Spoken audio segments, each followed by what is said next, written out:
नमस्कार, स्वागत है आप सभी को। आज की विषय है शिव जी और विष्णु भगवान की कथा।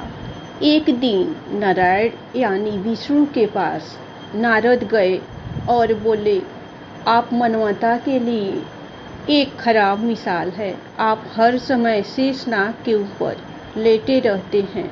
आपकी पत्नी लक्ष्मी हमेशा आपकी सेवा में लगी रहती है और आपको लाड करती रहती है। इस ग्रह के अन्य प्राणियों के लिए आप अच्छी मिसाल नहीं बन पा रहे हैं। आपको सृष्टि के सभी जीवों के लिए कुछ अर्थपूर्ण कार्य करना चाहिए। इस आलोचना से बचने और साथ ही अपने उत्थान के लिए भगवान को भी ऐसा करना पड़ता है। विष्णु तप और साधना करने के लिए सही स्थान की तलाश में नीचे हिमालय तक आए। वहां उन्हें मिला बद्रीनाथ, एक अच्छा सा छोटा सा घर, जहां सब कुछ वैसा ही था जैसा उन्होंने सोचा था। साधना के लिए सबसे आदर्श जगह लगी उन्हें वह उस घर के अंदर गए। घुसते ही उन्हें पता चल गया कि यह तो शिव का निवास है और वह तो बड़े खतरनाक व्यक्ति है। अगर उन्हें गुस्सा आ गया तो वह आपका ही नहीं खुद का भी गला काट सकते हैं। ऐसे में नारायण ने खुद को एक छोटे से बच्चे के रूप में बदल लिया और घर के सामने बैठ गए। उस वक्त शिव और पार्वती बाहर कहीं टहलने गए थे। जब वे घर वापस लौटे तो उन्होंने देखा कि एक छोटा सा बच्चा जोर जोर से रो रहा है। पार्वती को दया आ गई। उन्होंने बच्चे को उठाने की कोशिश की। शिव ने पार्वती को रोकते हुए कहा, इस बच्चे को मत छूना। पार्वती ने कहा, कितने क्रूर है आप, कैसी नासमझी की बात कर रहे हैं। मैं तो इस बच्चे को उठाने जा रही हूँ, देखिए तो कैसे रो रहा है। शिव बोले, जो तुम देख रही हो उस पर भरोसा मत करो। मैं कह रहा हूँ ना, इस बच्चे को मत उठाओ। बच्चे के लिए पार्वती की स्त्री सुलभ मनोभावना ने उन्हें शिव की बातों को नहीं मानने दिया। उन्होंने कहा, आप कुछ भी कहें, मुझे कोई फर्क नहीं पड़ता। मेरे अंदर ही माँ बच्चे को इस तरह रोते नहीं देख सकती। मैं तो इस बच्चे को जरूर उठाऊंगी। और यह कहकर उन्होंने बच्चे को उठाकर अपनी गोद में ले लिया। बच्चा पार्वती की गोद में आराम से था और शिव की तरफ बहुत ही खुश होकर देख रहा था। शिव इसका नतीजा जानते थे, लेकिन करे तो क्या करे, इसलिए उन्होंने कहा, ठीक है, चलो देखते हैं क्या होता है। पार्वती ने बच्चे को खिला पिलाकर चुप किया और वहीं घर पर छोड़कर खुद शिव के साथ गर्म पानी से स्नान करने के लिए बाहर चली गई। वहां पर गर्म पानी के कुंड है। उसी कुंड पर स्नान के लिए शिव पार्वती चले गए। लौट कर आए तो देखा कि घर अंदर से बंद था। शिव तो जानते ही थे कि ये अब खेल शुरू हो गया है। पार्वती हैरान थे कि आखिर दरवाजा किसने बंद किया। शिव बोले, मैंने कहा था ना, इस बच्चे को मत उठाना। तुम बच्चे को घर के अंदर लाई और अब उसने अंदर से दरवाजा बंद कर लिया है।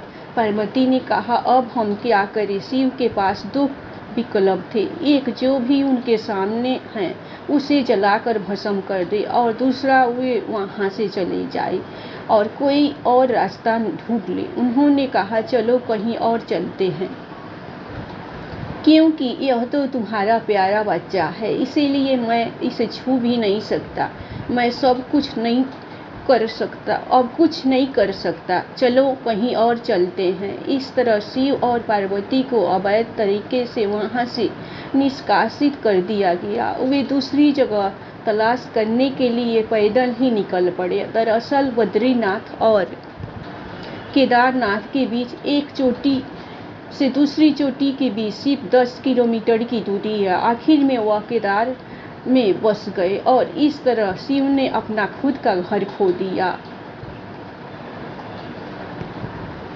आप पूछ सकते हैं कि क्या वह इस बात को जानते थे। आप कई बातों को जानते हैं, लेकिन फिर भी आप उन बातों को अनदेखा कर उन्हें होने देते हैं। यौगिक कथाओं में ऐसी कई कहानियां हैं जिनमें बताया गया है कि शिव की करुणा कोई भेदभाव नहीं करती और वे किसी की इच्छा पर बच्चों की तरह भुलापन दिखाते हैं। एक बार गजेंद्र नामक एक असुर था। गजेंद्र ने बहुत तप किया और शिव से यह वरदान पाया कि वह जब भी उन्हें पुकारेगा शिव को आना होगा। त्रिलोकों के सदा शरारती ऋषि नारद ने देखा कि गजेंद्र हर छोटी छोटी बात के लिए शिव को पुकार लेता था, तो उन्होंने गजेंद्र के साथ एक चाल चली और उन्होंने गजेंद्र से कहा, तुम शिव को बार बार क्यों बुलाते हो? वो तुम्हारी हर पुकार पर आ जाते हैं। क्यों नहीं तुम उनसे कहते कि वो तुम्हारे अंदर आ जाए और कहीं रहे, जिससे वह हमेशा तुम्हारे अंदर होंगे। गजेंद्र को यह बात अच्छी लगी और फिर उसने शिव की पूजा की। जब शिव उसके सामने प्रकट हुए तो वह बोला, आपको मेरे अंदर रहना होगा, आप कहीं मत जाइए। शिव अपने भोलेपन में एक लिंग के रूप में गजेंद्र में प्रवेश कर गए और वहां रहने लगे। फिर जैसे जैसे समय बीता, पूरा ब्रह्मांड शिव की कमी महसूस कर रहा था। कोई नहीं जानता था कि वह कहाँ है।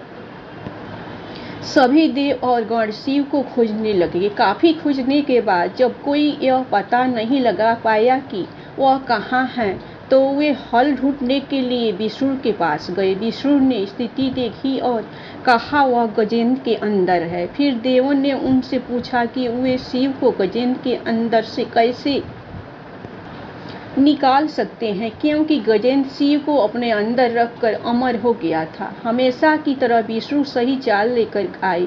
देवगण शिव भक्तों का रूप धरकर गजेंद्र के राज में आए और बहुत भक्ति के साथ शिव का स्तुति गान करने लगे। शिव का महान भक्त होने के कारण गजेंद्र ने इन लोगों को अपने दरबार में आकर गाने और नाचने का न्योता दिया। शिव भक्तों के भेष में देवों का यह दल आया और बहुत भावनाओं के साथ बहुत भक्ति पूर्वक वे शिव के लिए भक्ति गीत गाने और नाचने लगे। शिव जो गजेंद्र के अंदर बैठे हुए थे, अब वो खुद रोक नहीं सकते थे। उन्हें जवाब देना ही था, तो वह गजेंद्र के टुकड़े टुकड़े करके उसे बाहर आ गए। शिव की पूजा देवता और राक्षस, देव और असुर, श्रेष्ठ अधर्म दोनों करते हैं। वह हर किसी के लिए महादेव है। विष्णु भी उनकी पूजा करते थे। विष्णु की शिव भक्ति से को बताने एक बार विष्णु ने शिव से वादा किया कि वह शिव को 108 कमल अर्पित करेंगे। वह कमल के फूलों की तलाश में गए और पूरी दुनिया में खोजने के बाद भी उन्हें सिर्फ 107 कमल के फूल मिले। एक कम था। उन्होंने आकर सब कुछ शिव के सामने रख दिया। शिव ने अपनी आंखें नहीं खोली, वह सिर्फ मुस्कुराए, क्योंकि एक कमल कम था। फिर विष्णु ने कहा, मुझे कमल नयन कहा जाता है, जिसका अर्थ है कमल के फूलों की तरह आंखों वाला। भगवान, मेरी आंखें किसी कमल की तरह सुंदर है, तो मैं अपनी एक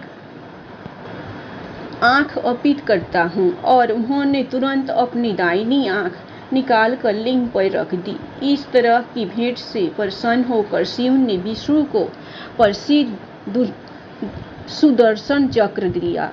धन्यवाद। आप लोगों को कहानी पसंद आए तो आप लोग शिव और विष्णु भगवान की भक्ति पर लाइक सब्सक्राइब जरूर कीजिएगा। हमेशा आप ख्याल रखिए, हमेशा खुश रहिए।